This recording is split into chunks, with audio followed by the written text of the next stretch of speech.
오늘 우리에게 주신 하나님의 말씀은 신약성경 고린도후서 11장 17절부터 30절까지 말씀입니다. 허락하신 말씀을 봉독하겠습니다. 내가 말하는 것은 주를 따라 하는 말이 아니요 오직 어리석은 자와 같이 기탄 없이 말하노라.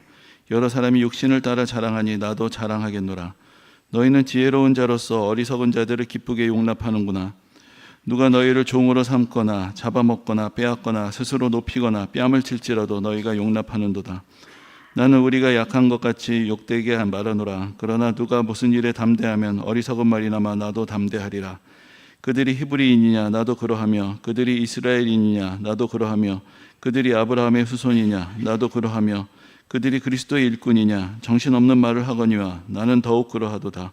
내가 수고를 넘치도록 하고 옥에 갇히기도 더 많이 하고 매도 수없이 맞고 여러 번 죽을 뻔하였으니 유대인들에게 40에 하나 감한 매를 5번 맞았으며 3번 태장으로 맞고 1번 돌로 맞고 3번 파선하고 일주야를 깊은 바다에서 지냈으며 여러 번 여행하면서 강의 위험과 강도의 위험과 동족의 위험과 이방인의 위험과 시내의 위험과 광야의 위험과 바다의 위험과 거짓 형제 중의 위험을 당하고 또 수고하며 애쓰고 여러 번 자지 못하고 줄이며 목마르고 여러 번 굶고 춥고 헐벗었노라.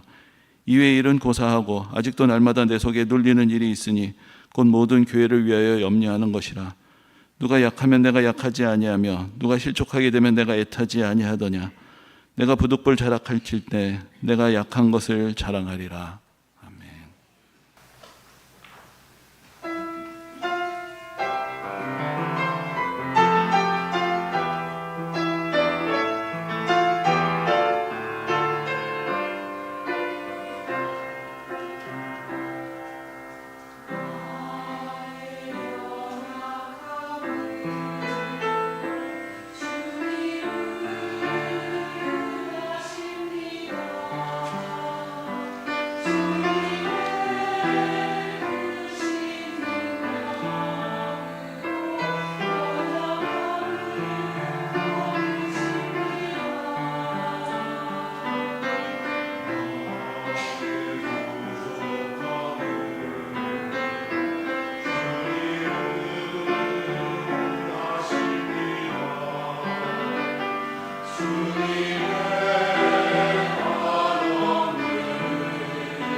우리가 지난 2주 동안 이제 고린도전서를 함께 정리를 해보았고, 오늘은 고린도후서를 살펴보려고 합니다. 그래서 고린도 교회에 보낸 두 편의 편지가 있는 것이죠. 그래서 먼저 보낸 것이 고린도전서이고, 두 번째 보낸 것이 고린도후서입니다.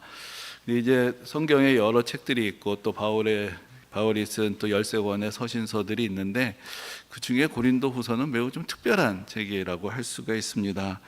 우리가 앞에서 이제 로마서를 살펴볼 때, 로마서는 이제 복음의 진리가 어떤 것인가를 잘 정리해주는 이제 그런 면모가 잘 드러나 있었고, 또 고린도전서는 우리 신앙에 벌어지는 모든 일들, 또 우리의 실생활에서 일어나는 여러 가지 문제들에 대한 또 사도 바울의 권면들을 우리가 좀 잘 볼 수 있는 그런 잘 정돈된 그런 서신들이었습니다. 그런데 고린도후서는 이 대목에서 잠깐 체크를 하자면, 지난주까지 고린도서까지 다 읽으신 걸로 저는 알고 말씀을 전하고 있습니다. 예, 읽어보신 것처럼 읽다 보면 조금 산만합니다. 이게 약간 그 이야기의 방향이 어떻게 일관돼 있지 않고, 그 가운데서 특별히 사도 바울의 어떤 인간적인 모습들, 어떤 감정적인 면들이 또 많이 드러나는 이제 그런 서신이라고 할 수 있습니다.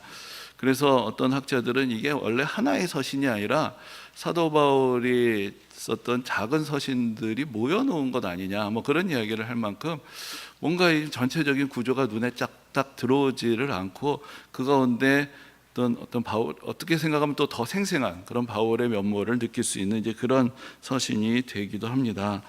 그래서 이제 왜 고린도후서가 그렇게 되었는가에 대해서 우리가 조금 이해를 해볼 필요가 있는데, 우리가 앞에서 보셨던 것처럼 이제 고린도전서가 쓰여진 배경을 보면은, 먼저 이제 고린도라는 교회는, 고린도라는 도시에 있는 이 교회는 바울이 이제 2차 선교여행 때 가서 세운 것입니다. 그래서 또 우리가 퀴즈를 한번 내야 되겠죠. 바울이 선교여행을 몇 번을 했을까요? 예, 3번을 했죠. 그런데 이제 2차 선교여행 때 고린도까지 가서 복음을 전하고 거기 교회를 세웠습니다. 근데 이제 바울은 한 교회에 오래 머물면서 사역하는 목회자가 아니고 여러 곳에 복음을 전하는 그런 사명을 받았기 때문에 고린도 교회에 복음이 전해지고 교회가 세워진 다음에 바울은 교회를 떠나게 된 것이죠. 그리고 나서 또 다른 사역자들이 와서 이제 복음을 전합니다. 근데 그 중에는 바울의 신실한 동역자로서 잘 은혜롭게 사역을 했던 사람들도 있었겠지만은 또 그렇지 못한 사람들도 있었습니다. 특별히 이제 그 당시에 교회 곳곳을 다니면서 좀 문제를 일으키던 그런 사람들이 있었는데, 이 사람들은 유대인인데 예수를 믿게 된 그런 사람들, 그 중에서 특별히 이제 율법에 대해서 어떤 자부심을 갖고 있는 그런 사람들이었습니다. 그러니까 이 사람들은 가는 곳곳마다 이제 당신들이 예수를 믿어도, 이방인들이 예수를 믿어도 유대인들처럼 돼야 된다. 당신들도 율법을 지키고 특별히 남자들은 다 할례를 받아야 된다. 그래야 진짜 그리스도인이 될 수 있다. 이렇게 이야기를 했던 것이죠. 그러니까 이제 사람들이 반문을 하지 않겠습니까? 아니, 바울 선생님이 우리에게 와서 말씀을 전할 때는 예수 그리스도의 십자가로 우리가 구원을 얻는 것이다. 우리가 믿음으로 구원을 받는 것이다. 하나님의 은혜로 우리가 죄사함 받고 우리가 믿음의 길을 가게 된다. 그렇게 배웠는데 왜 우리가 다시 유대교 율법을 다 지켜야 되느냐? 그랬더니 이 사람들이 하는 얘기가 이런 거죠. 바울 그 사도도 아니야. 바울이 한 말 그거 다 믿지 마. 이렇게 얘기를 하는 것이죠. 바울이 예수님의 제자도 아닌데 자기가 뭔데 사도를 사칭하면서 그렇게 이상한 소리를 해. 그 사람이 하는 얘기는 주의 있게 듣지 말고 우리가 하는 얘기를 믿으라고. 이런 식으로 이야기를 하는 사람들이 등장을 하게 된 것입니다. 그러니까 이제 교회 안에 여러 가지 좀 어려운 일들이 있게 되었던 것이죠. 근데 그 가운데서 이제 바울이 떠난 후에 또 교회 안에 또 여러 가지 문제들이 생깁니다. 바울을 존중하는 사람도 있고 또 그렇지 않은 사람들 사이에 패가 갈리기도 하고, 또 성도들 간에 불미스러운 일들이 일어나기도 하고, 또 성도로서 차마 하지 못해야 될 그런 일들을 하는 그런 성도들을 어떻게 해야 되는지 그런 고민들도 있고, 또 성찬을 할 때 있는 사람들끼리 모여서 따로 먹고, 가난한 사람들은 성찬식에 왔는데도 빵도 얻어먹지 못하고 배고파하고, 이런 일들, 여러 가지 교회 안에 있었던 문제들에 대해서 이제 사도 바울이 하나하나 교회를 세운 어떤 교회를 사랑하는 사도로서 조언의 이야기를 했던 것이 이제 고린도 전서였습니다. 근데 이제 바울이 좀 멀리 에베소에 있으면서 이제 고린도 전서를 써서 보내주었는데, 거기에 이미 그 당시 고린도 교회 안에 이렇게 바울에 대해서 그렇게 좀 비방하는 사람들이 있다라는 그런 이야기들도 좀 담겨 있었습니다. 근데 바울이 고린도 전서를 은혜롭게 잘 썼습니다. 그리고 그 편지가 가고 고린도 교회가 잘 은혜롭게 잘 이렇게 부흥을 했으면 좋겠는데, 그 안에 그 바울을 해방하던 사람들이 계속해서 문제를 일으키게 되었던 것이죠. 그래서 바울이 안 되겠다, 내가 좀 직접 가야 되겠다 해서 바울이 고린도 교회를 방문을 합니다. 방문을 했는데 거기서 바울이 큰 상처를 받습니다. 바울의 면전에서 바울을 비방하고 손가락질하는 그런 사람들 때문에 이제 바울이 상처를 받고 돌아오게 됩니다. 그러니까 마음이 많이 상했습니다. 그래가지고 편지를 씁니다. 편지를 쓰는데 정말 당신들 그렇게 해서는 안 된다, 하나님의 심판을 피할 수가 없다, 아주 격정에 차 있는 편지를 썼습니다. 그리고 그 편지를 그의 제자인 디도의 손에 들려서 보냈습니다.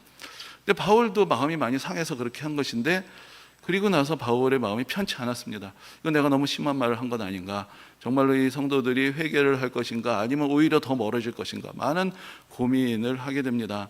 그랬는데 이제 디도가 그 편지를 가지고 그 고린도 교회에 전해 주었을 때, 고린도 교회 성도들이 그 편지를 받고 뉘우칩니다. 아, 우리가 바울에 대해서 너무했구나, 저 사람들이 너무 회방하는 말들에 우리가 너무 휘둘렸구나, 이제 그런 생각을 하면서 이제 화해를 하게 된 것이죠. 그러니까 이제 디도가 다시 돌아와서 바울에게 이 좋은 소식을 전합니다. 그러니까 이제 바울이 마음이 좀 좋아지면서, 하지만 아직도 저기 지금 계속 회방하면서 복음을 훼손하는 그 사람들에 대해서 우리가 어떻게 해야 되는지, 이제 그런 부분들을 다 고려하면서 여러 가지 관심사들을 모아서 함께 쓴 편지가 고린도 후서다, 이렇게 되는 것이죠. 복잡하죠. 여기서 복잡합니다, 고린도 후서 내용이. 근데 여러분들 들으시면서 혹시 느끼셨는지 모르겠는데, 고린도 전서하고 후서 사이에 편지가 하나 또 있었나? 그런 생각이 아마 드실 것입니다. 근데 있었는데 우리에게 전해지지는 않습니다. 그래서 그 편지는 없어졌습니다. 그런데 어떻게 생각하면 잘 됐다고도 할 수가 있겠죠. 거기에서 바울이 후회할 만큼 어떤 좀 인간적인 면이 너무 많이 들어있는 편지였는데, 그래서 우리가 다르게 생각한다면 바울이 썼다고 다 성경은 아니다라는 것이죠. 바울이 쓴 것 중에서도, 바울도 개인적으로 편지도 썼을 것이고 여러 가지 글을 썼겠죠. 그러나 하나님의 말씀이 되는 것은 특별한 성령의 감동으로 쓰여진 것이 성경이 되는 것이지, 바울이 썼다고 다 성경이 되는 것은 아니었던 것입니다. 그래서 이제 바울이 그 마음을 가지고 또 여러 가지 복잡한 심경이 아직 남아있을 때 쓴 것이 이제 고린도 후서가 되는 것인데, 그래서 이제 고린도 후서에는 앞에서도 말씀드렸지만은 또 여러 가지 또 바울의 복잡한 심정들이 남아있었습니다. 그런데 이제 그 당시에 바울을 회방하는 사람들은 뭘 가지고 그렇게 바울을 회방을 했는가? 뭐 몇 가지가 있는데, 첫 번째는 방금 말씀드린 대로 바울은 사도가 아니라는 것입니다. 바울은 예수님의 제자가 아니고 예수님께 직접 배운 사람이 아니기 때문에 바울이 하는 말을 믿을 수가 없다. 그러면서 이제 자꾸 바울을 깎아내리는 것이죠. 이것은 뭐 원래 의도는 자기들의 주장을 더 전파하기 위한 것인데, 결국은 그러다 보니까 바울을 자꾸 깎아내리게 된 것입니다. 근데 이제 여기에서 그치지 않고 또 이런 얘기도 합니다. 이것이야말로 조금 더 이제 어떤 인격적인 문제, 어떤 인신에 대한 비방이라고 할 수 있는데, 바울의 외모에 대한 이야기도 하고 다니는 것이죠. 근데 그 이야기가 이제 고린도 후서에 직접 인용이 되어 있습니다. 그 사람들이 나에 대해서 이렇게 말한다는데 하면서 이야기를 하는데, 그 내용이 이것입니다. 그의 편지들은 무게가 있고 힘이 있으나 그가 몸으로 대할 때는 약하고 그 말이 시원치 않다. 그러니까 바울을 글로 볼 때는 참 대단한 사람인 줄 알았더니, 바울이 직접 와서 만나보니까 이건 뭐 최고도 왜소하고 뭐 인물도 별반 없고 말하는 것도 별로 말주변도 시원치 않고 뭐 별 볼 일 없는 사람이더라, 이런 식으로 바울을 자꾸 깎아내렸다는 것입니다. 여러분, 외모가 중요하죠. 제가 요즘 우리가 수요 예배 때 우리 교회의 우리나라의 어떤 교회의 어떤 믿음의 발자취들을 좀 정리하는 시간들을 한 달에 2번씩 이제 갖고 있는데, 그러면서 이제 여러 정말로 우리가 존경할 수 있는 그런 귀한 믿음의 어떤 분들의 이야기들을 나누고 있습니다. 그런데 전에도 한번 말씀드렸지만, 우리나라의 어떤 교회 역사 140년 동안 참 귀한 분들이 많이 있었는데, 저보고 만약에 딱 한 분만 꼽으라고 한다면 저는 손양호 목사님입니다 라고 그렇게 늘 생각을 합니다. 손양호 목사님은 신사참배에 반대하시다가 옥거를 치르셨고, 또 나환자들을 돌보시면서 또 목회를 하셨고, 그리고 나중에 해방이 되었지만 그 공산반도들에 의해서 그 사랑하는 2 아들이 죽게 되었을 때에도 그 자기 아들을 죽인 사람을 일부러 찾아내서 또 그를 구원해내고 사형 집행을 면하게 해주고 양아들로까지 삼았던 그런 분이었습니다. 그리고 목사님 당신도 결국은 6.25 전쟁 때 그 공산군에게 순교를 당하시는 그러한 믿음의 삶을 사셨습니다.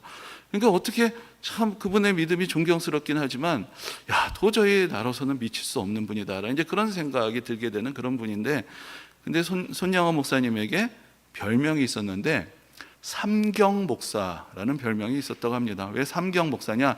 3번 사람을 놀라게 한다라는 뜻으로 삼경 목사였다는 것입니다. 이렇게 목사님이 훌륭하시다라는 소문을 듣고 사람들이 또 말씀을 들으려고 찾아옵니다. 그런데 딱 보니까 사람이 너무 작고 왜소해요. 너무 어떻게 보면 볼품이 없는 거죠. 그래서 한번 놀라고, 저 사람이 손영호 목사야? 한번 놀랐는데 입을 열어서 설교했는데 목소리가 너무 커서 놀라고, 그리고 설교를 끝까지 듣다가 다 울고 눈물을 흘리고 은혜를 받아서 한 번 더 놀라고, 그래서 삼경 목사다라는 그런 별명이 있었다는 것입니다.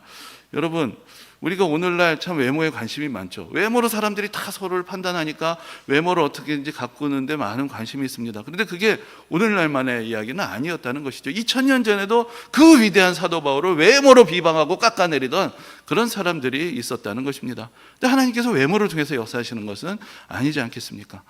그리고 또 비방하는 또 한 가지가 있었는데, 이거야말로 좀 치사한 이야기인데, 우리가 사도행전을 보면은 사도 바울이 고린도 지역에서 특별히 사역을 할 때 자비량으로 사역을 했습니다. 그러니까 자비량이라는 것은 스스로 비용을 감당하면서 사역을 했다라는 그런 의미가 되는 것이죠.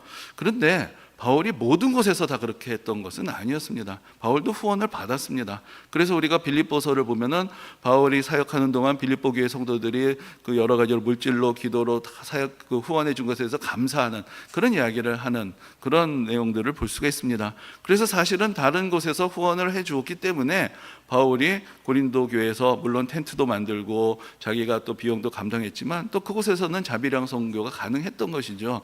그런데 이제 그렇게 했던 이유는 뭐 성경에 정확하게 나와 있지는 않지만, 바울이 생각하기에 고린도 교회 이쪽은 이제 그리스 지역이니까 사람들이 더 자부심도 많고 더 잘난 척도 하고 뭔가 더 까다로운 사람들이고, 조금이라도 빌미가 되지 않고 조금이라도 그 사람들 시험에 들게 하지 않으려고 그 사람들에게는 아무것도 요구하지 않고 아무것도 받지 않고 사역을 했던 것입니다. 그랬더니 또 이번에는 그걸 갖고 시비를 거는 거예요. 봐라, 사도가 아니니까 자기가 꿀려가지고 아무 말도 못하고 자기 돈으로 다 사역비를 감당했던 것 아니냐, 이렇게까지 비방을 하기 시작을 했던 것입니다. 그러니까 이제 이런 상황들이 이어지게 될 때 바울이 어떻게 대처를 해야 하는가? 물론 바울은 시간이 지나면 진리가 드러날 것이고 다 참고 인내할 수 있었을 것입니다. 근데 바울이 가슴 아파했던 것은 자기를 향한 비방이 아니었습니다. 결국 이 사람들의 의도가 뭡니까? 왜 바울을 깎아내립니까? 바울이 전에 몸이 틀렸다는 것이죠. 예수 그리스도의 십자가만으로 충분하지 않다. 율법과 할례가 있어야 당신들이 구원을 받는다고 이야기를 하는 것까지 참을 수는 없었던 것입니다. 그러니까 자기를 무시하고 자기를 깎아내리니까 자기가 전한 복음을 믿고 은혜를 받았던 성도들이 다 시험에 들고 있는데 그것을 그저 참고만 있을 수는 없었던 것이죠. 그래서 바울이 전했던 복음이 사도로서 정말로 예수 그리스도께 받은 그 복음을 온전하게 증거한 것이다. 이제 그것을 분명하게 고린도 교회 성도들에게 알려줘야 할 그런 상황이 된 것입니다. 그런데 이제 오늘 우리가 함께 고린도 후서 11장을 보셨는데, 이 11장에 붙어 있는 별명 혹은 제목이 있습니다. 그것은 바울의 바보 설교라는 그런 제목이 붙어 있습니다. 왜 바보라는 말을 썼느냐? 근데 오늘 본문에 바보라는 말은 나오지 않지만 어리석다, 어리석은 자라는 말은 나옵니다. 이제 그것을 이제 가지고 붙인 것인데, 사실 바울이 내가 사도다라고 자기를 증명하고 나서는 것, 바울의 성경에서는 사실은 별로 달갑지 않은 일이었다는 것이죠. 결국 다 알아주고 다 기다릴 텐데, 그런데 그렇게 어리석다라는 느낌이 들면서까지도 이야기를 해야 했던 것은 그만큼 고린도 교회 성도들이 귀가 얇고 자꾸 이상한 가르침에 휘둘리게 되니까 내가 이렇게까지라도 이게 바보짓이라도 해야 되겠다라고 본인이 직접 이야기를 하면서 이 설교를 하고 있기 때문에 바보 설교라는 그런 제목이 붙은 것입니다. 그래서 원래 오늘 설교 제목을 바보 바울이라고 하려다가 그거 좀 너무 심한 것 같다. 그래서 이제 그렇게는 하지 않았는데, 여러분 아마 이런 심정과 비슷하지 않을까 하는 생각을 해봅니다. 이제 가정에서 어머니들이 가끔 그런 생각, 또 그런 이야기를 하실 때가 있는 것 같습니다. 애들이 막 속을 새길 때 그런 이야기가 막 터져 나오면 내가 너 낳는데 얼마나 고생을 했는데 네가 어떻게 그럴 수가 있니? 뭐 그런 생각들이 드실 때도 있을 것입니다. 내가 네가 어렸을 때 너희들 먹여 살리느라 얼마나 애를 썼는데 뭐 아버지나 어머니나 그런 속상한 마음들이 있을 때가 있겠죠. 근데 이야기하고 또 후회를 합니다. 아니 어머니가 자녀를 낳고 돌보는 거 그것은 내가 해야 하는 일인데 내가 또 괜히 그런 얘기를 했나, 그런 생각이 들기도 할 것입니다. 근데 바울의 심정이 그와 비슷했습니다. 바울이 고린도 교회를 세웠고 고린도 교회를 위해서 모든 수고를 아끼지 않았고 사도로서 복음을 전하는데 이렇게 헌신을 했는데 굳이 그걸 이렇게 이야기를 해야 되겠느냐라는 것이죠. 그건 좀 어리석은 일 아니냐. 그런데 하도 저쪽에서 어리석은 사람들이 이야기를 하니까 그래도 복음을 지키기 위해서 내가 이 정도는 어쩔 수 없이 나도 어리석은 사람이 돼야 되겠다, 그렇게 생각하고 작정하면서 한 이야기, 그것이 이제 11장에 담겨져 있는 것입니다. 그럼 바울이 어떻게 해서 자기의 사도권을 변호를 하게 되었는가? 근데 사실 바울이 내가 사도다, 내가 당신들이 그렇게 쉽게 여길 사람이 아니다라고 얘기하려면 할 얘기가 많았습니다. 일단 예수님의 제자도 아니지 않냐라고 얘기하지만 바울은 부활하신 예수님을 직접 만났고 부활하신 예수님이 바울에게 직접 이방인의 사도로서 임명을 하셨습니다. 그러니까 어떤 다른 사도들에게 은혜 받고 추천을 받아서 이 일을 맡게 된 것이 아니었습니다. 그럼 자부심이 바울에게는 늘 있었습니다.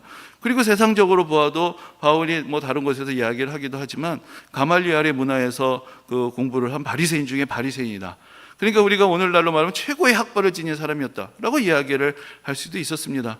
그리고 바울이 나면서부터 로마 시민이었는데 이 이탈리아 반도에 살지 않는 다른 지역의 사람이 나면서부터 시민권을 받았다는 것은 그 집안이 상당히 그래도 영향력이 있는 집안이었다라는 것을 의미하는 것이죠. 그러니까 학벌도 좋고 문벌도 좋은 그런 사람이었다라고도 이야기를 할 수가 있었을 것입니다. 그리고 예수 믿는 사람들을 쫓아다니면서 다메섹까지서 잡아들이려고 앞장서는 걸 보면 바울이 그 당시에 유대교 안에서 상당한 영향력을 가진 사람이었던 것, 지금 뭐 율법이 중요하다고 떠드는 그런 사람들하고는 비교되지 않는 여러 가지 세상적인 장점들도 있었을 것입니다. 근데 오늘 본문에 보면 바울이 그런 얘기를 일절하지 않습니다. 그래 나도 자랑 한번 해보겠다. 당신들 자랑하느냐, 너희들 잘났다고 그러냐, 너희들 인물이 잘났고 언변이 좋고 뭐 유대교에 대해서 아주 대단하게 생각하는 사람들이라고 하느냐, 나도 내 자랑을 한번 해보겠다 라고 이야기를 합니다. 근데 그렇게 하면서 바울이 하는 말씀들, 그것이 이제 오늘 본문의 23절부터 나오는데 바로 이런 것입니다. 내가 수고를 넘치도록 하고 옥에 갇히기도 더 많이 하고 매도 수없이 맞고 여러 번 죽을 뻔하였으니 유대인들에게 40에서 하나 감한매를 5번 맞았으며 3번 태장으로 맞고 1번 돌로 맞고 3번 파선하고 일주야를 깊은 바다에서 지냈으며 여러 번 여행하면서 강의 위험과 강도의 위험과 동족의 위험과 이방인의 위험과 시내의 위험과 광야의 위험과 바다의 위험과 거짓 형제 중에 위험을 당하고 또 수고하며 애쓰고 여러 번 자지 못하고 줄이며 목마르고 여러 번 굶고 춥고 헐벗었노라. 이것이 바울의 자랑이었습니다. 사실 이 목록을 보면 우리도 좀 멈칫하게 되는 것이죠. 보통 사람이 자랑한다면 무엇을 자랑을 합니까? 자기 얼마나 성공을 했는지, 얼마나 재산을 모았는지, 어떤 영광을 받았는지, 내가 어떤 자리에까지 올랐는지, 이런 것들을 자랑을 할 것입니다. 근데 바울의 자랑은 정반대였습니다. 내가 어떤 억울함과 어떤 어려움과 어떤 고난까지도 당했는지, 그것이 바울의 자랑이었던 것입니다. 여기서 이제 40에 하나 감한매를 맞았다, 유대인들에게 그런 매를 맞았다라고 이야기를 하는데, 이제 그것은 그 신명기에 규정이 되어 있는 하나의 형벌이었습니다. 근데 구약 성경의 신명기에 보면은 사람을 매로 칠 수 있는데 사람을 채찍으로 칠 때는 40대까지만 때리게 되어 있습니다. 왜 그랬을까요? 그 이상을 때리면 죽을 수 있기 때문에 40대까지만 때리라는 것입니다. 근데 이제 이 사람들이 율법을 지키려고 하니까 이 카운트를 하면서 때리지만 잘못 셀 수가 있잖아요. 그래서 자기는 40대를 때렸다고 생각했는데 41대를 때릴 수도 있으니까 그 당시 관행은 39대까지만 때리는 것이었습니다. 그래야 율법을 지키면서 처벌을 할 수 있다라고 본 것이죠. 그것은 죽도록 맞았다는 이야기죠. 근데 그것을 5번이나 맞았다는 것입니다. 근데 또 다른 이야기가 나옵니다. 태장으로 맞았다. 이것은 유대인들이 율법을 지킨답시고 그 바울을 핍박하며 때렸던 그런 것이 아니라 이거는 이방인의 관원들이 주었던 그런 형벌을 이야기합니다. 그러니까 태형이란 것은 우리가 곤장으로 맞는다 하는 것처럼 큰 막대기로 사람을 때리는 것인데 이것을 또 잡혀서 3번이나 맞았다는 것입니다. 그뿐만 아니라 배를 타고 복음을 전하러 가다가 파선당하는 것도 3번이나 있었다는 것이죠. 그런데 우리가 사도행전을 보면은 바울이 파선당한 이야기가 나오는데 한 번 나옵니다. 근데 그게 언제냐면은 이 고린도후서를 쓴 한참 뒤의 일입니다. 그러니까 사도행전에 나와 있는 것이 다가 아니었다라는 것이죠. 사도행전에서 누가는 그 복음이 전파되는 그 큰 틀의 과정을 보여준 것이지만 그 안에서 사도 바울이 복음을 전하면서 당했던 고난은 이루 말로 할 수 없는 고난이었던 것입니다. 난파가 당해서 오늘 본문에 나오면 일주일 동안 내가 살지 죽지 모른 채로 바다에 떠 있었던 그런 시간들도 있었고, 이런 것만 당했던 것이 아니라 동족의 위험과 이방인의 위험, 동족인 유대인들도 비난하고 이방인들도 자기를 비난하고 거짓 형제들도 자기를 비난하고 손가락질하는 그런 정신적인 고통까지 겪습니다. 그리고 자지 못하고 춥고 헐벗고 굶주렸던 그런 시간들을 통해서 그가 복음을 전했다는 그런 이야기를 전해주고 있습니다. 이것은 바로 그리스도를 위해서 살아온 바울의 인생의 여정이고 그리스도를 위한 그의 헌신의 흔적들이었습니다. 그가 이것을 자랑이라고 할 수 있는 이유가 무엇일까요? 바울이 사도로 부르심을 받았고 그 부르심에 충성했기 때문에 이런 일을 당하게 되었다는 것, 그것이 그에게는 자랑이었던 것입니다. 그런데 그가 자랑에 대해서 이야기를 하면서 또한 자기의 약함이라고 이야기를 합니다. 그것은 내가 이렇게 대단한 사람에서 그 정도 당해도 끄떡없는 사람이라는 자랑이 아니라 사실 그 순간 이 모든 것들은 자기의 약함 때문에 벌어진 일이었다는 것이죠. 사실은 이방인들을 압도하는 설교를 하고 정말로 하나님의 은혜의 능력을 강권적으로 보여줬다면 감히 바울을 손대지 못했겠죠. 끌려가고 맞고 당했던 것은 바울에게 그렇게 항상 능력이 나타났던 것도 아니고 많은 사람들이 무시할 만한 그런 여러 가지 초라한 모습들을 가지고 있었기 때문에 또 이런 일들을 당했던 것입니다. 나는 약했다, 나는 부족했다. 그러나 그러므로 당한 이 고난 하나하나는 그리스도 앞에서 나의 자랑이다. 이것이 바울이 성도들에게 이야기했던 본이었던 것입니다. 우리가 신앙생활을 하면서 사실은 그런 생각들이 가끔 들 때가 있습니다. 내가 예수 믿었는데 내가 교회 생활도 열심히 하는데 왜 이렇게 내 일은 잘 안 풀리나? 남들은 잘만 되는 것 같은데 교회 다니고 은혜 받았다고 간증도 하고 뭐 이렇게 성공하고 애들도 잘 되고 뭐도 잘 풀리고 뭐 그런 얘기하는데 왜 나는 되는 일이 없나? 그 답답한 심정을 혹시 가질 때도 있을 것입니다. 우리는 어떤 것으로 우리의 신앙을 점검하고 있는가? 내가 잘 믿고 있는가? 어쩌면 내가 신앙을 통해서 무엇을 얻었는가, 무엇을 받았는가, 무엇을 이루었는가, 그것이 우리의 신앙의 척도처럼 생각이 되는 것은 아닌가라는 생각을 해보게 되는 것이죠.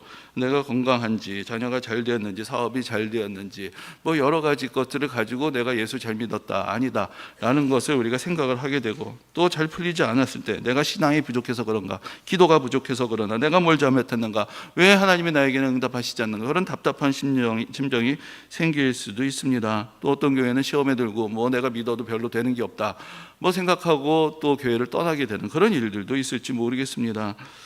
그런데 바울이 우리에게 보여주는 그 좋은 신앙의 척도는 정반대였습니다.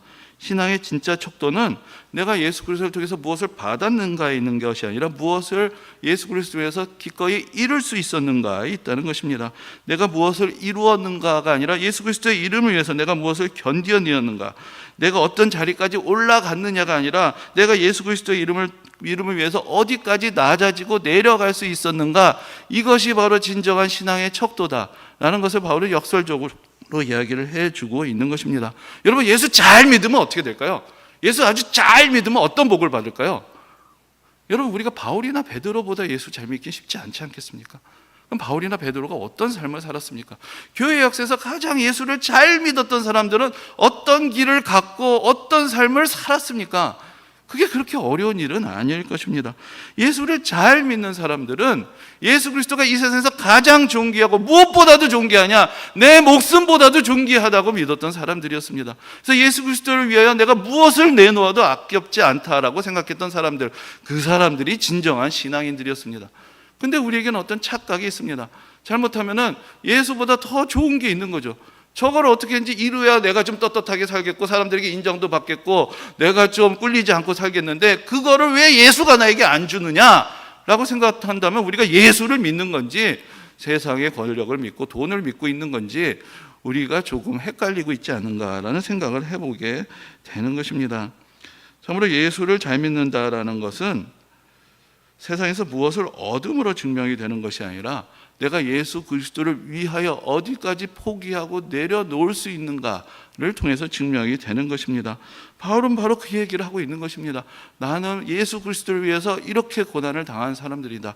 아니, 지금 거짓 사도들, 바울을 해방한 사람들은 자기의 대접을 요구합니다. 우리가 이렇게 대단한 사람들이니까 우리를 제대로 대접을 해라 라고 요구를 하는데, 바울은 반대로 생각하는 것이죠. 진정으로 그리스도를 따르고 예수 그리스도께 헌신된 사도는 어떤 것도 요구하지 않고 오히려 예수 그리스도를 위하여 당하는 그 고난을 사도됨의 증거로 자랑을 하는 사람들의 모습을 우리에게 보여주고 있는 것입니다. 여러분, 우리가 우리의 삶의 자리를 돌아봅니다. 우리가 바울처럼 예수 믿고 복음 전하다가 그렇게 끌려가서 이렇게 매맞고 죽음의 위험을 겪는 이제 그런 삶을 살고 있지는 않을 것입니다. 그러나 사실 우리도 우리 일상에서 내가 예수 믿기 때문에 또 우리가 감내해야 하는 그런 일들이 있지 않겠습니까? 내가 예수를 믿기 때문에 거짓말을 할 수 없어서 남들보다 손해볼 줄 알면서도 내가 그 길을 선택해야 됐던 그런 때는 있지 않았습니까? 내가 예수 믿기 때문에 편법을 쓰지 아니하고 내가 샛길로 가지 않고 정도를 걷기 때문에 오히려 밀려나가고 늦어지고 손해본다라는 그런 생각을 하셨던 적은 없었습니까? 남들은 다 그렇게 하니까 뭐 너만 잘났느냐, 너 왜 그렇게 하지 않느냐라는 얘기를 들어도 그것은 옳지 않기 때문에 그렇지 못하고 그러면서 손실을 당했던 그런 일들은 없었습니까?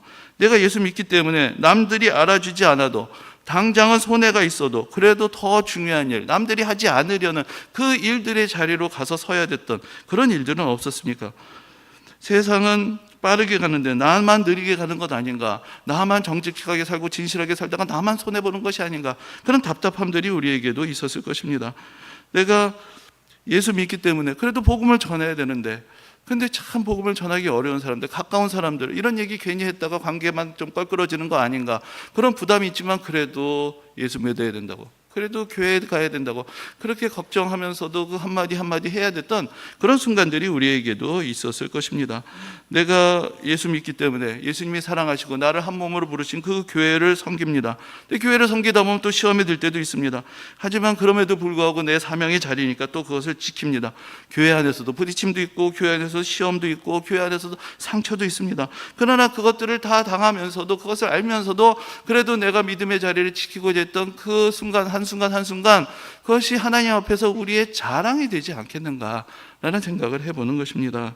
때로는 손해보고 실패하고 넘어져도 그러면서도 그 자리에 계속 서 있을 수 있는 것, 그것은 그 순간에 하나님께서 함께 하셨고 우리를 사랑하셨기에 그런 자리로 우리를 보내셨고 또 우리에게 그런 믿음에 합당한 그런 마음들을 주시고 그러한 선한 마음들 가운데서 주님께서 우리를 격려하시고 위로하시는 은혜의 손길들을 경험할 수 있었다면 그 모든 일들, 그 어려움들이, 그 답답함들이 사실은 하나님이 우리와 함께 하시는 증거이고 내가 그리스도인됨의 자랑이 되지 않았겠는가라는 것입니다.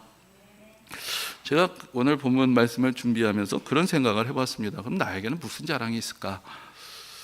여러분 이런 말씀 드리는 게 좀 어떻게 들리실지 모르겠는데 전에 한번 드렸던 말씀 같은데 이제 그 예전에 제가 다른 교회에서 부목사를 할 때 이제 그 교회에서 이제 교육관을 건축을 하게 됐는데 그게 이제 동네 이웃들 분들이 불편하게 생각하고 또 시비를 거는 분들이 많이 있었습니다. 그래가지고 교회에서 이제 공사할 때 수시로 찾아가지고 뭐가 제대로 됐니 안 됐느니, 약속대로 했느니 안 했느니, 이건 또 왜 이렇게 했느니, 이건 저렇게 했느니, 햇빛이 가리느니, 뭐가 어떠니, 그 시비를 걸러 오시는 분들이 많이 있었습니다.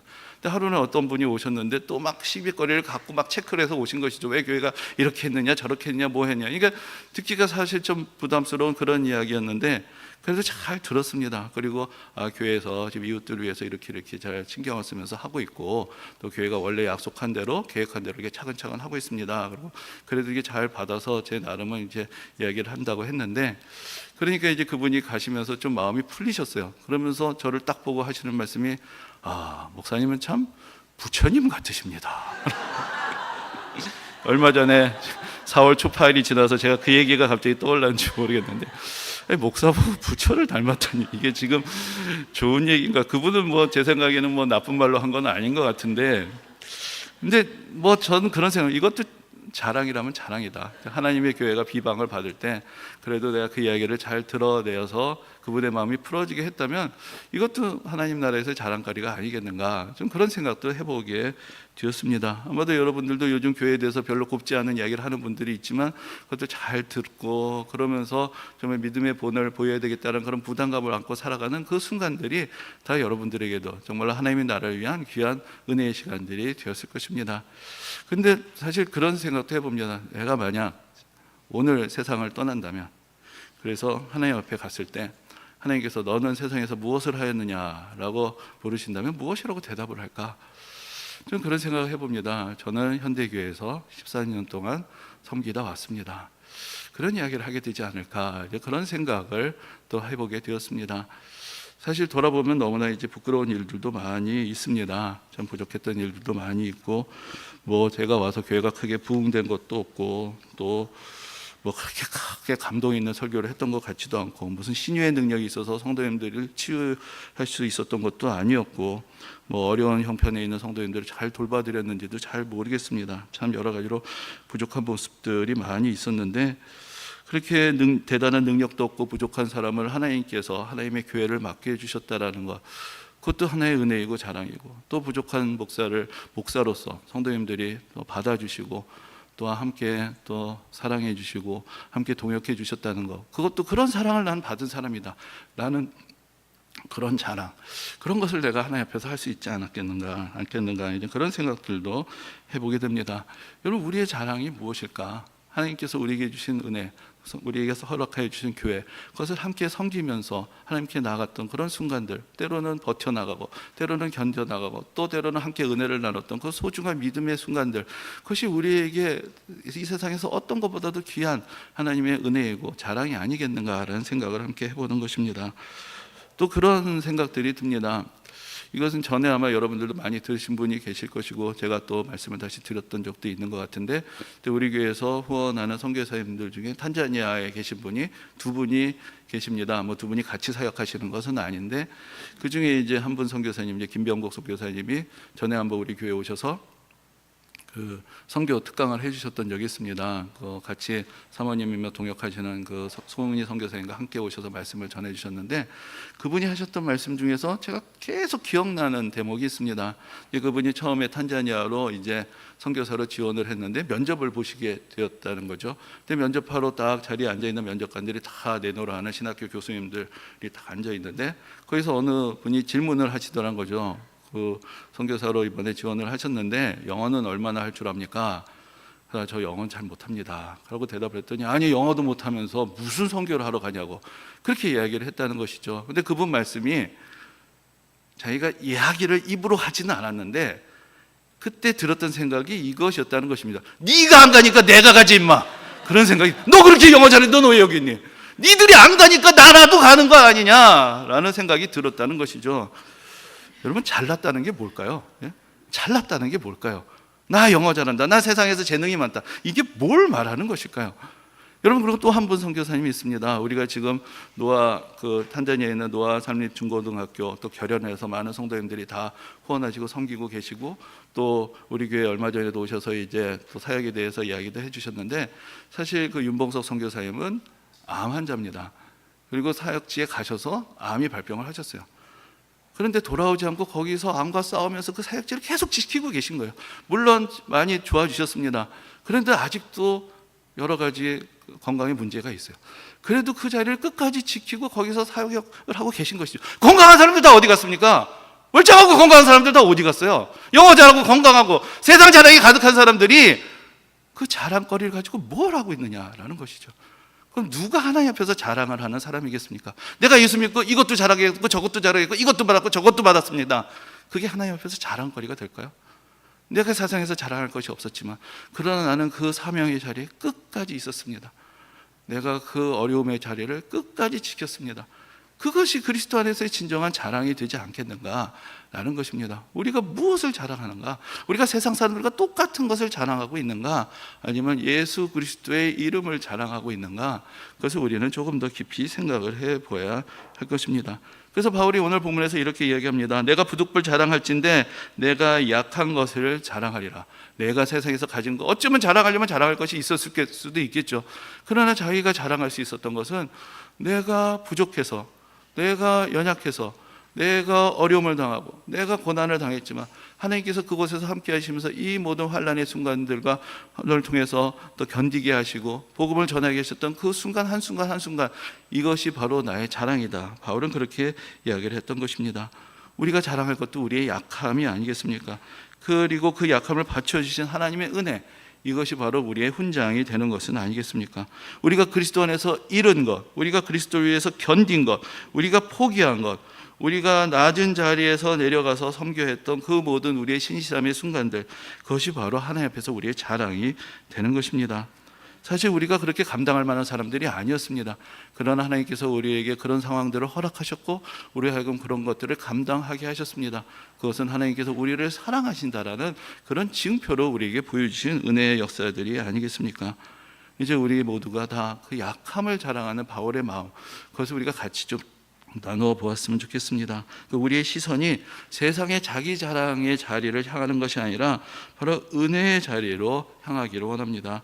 우리가 때로는 손해보고 또 견디면서 머물러 온 그 자리들을 부끄러워하지 않고 자랑할 수 있고, 바로 이것이 나의 은혜의 자리고 내 자랑의 자리라고 이야기할 수 있는 그런 믿음의 성도님들이 되시기를 주님의 이름으로 축원합니다.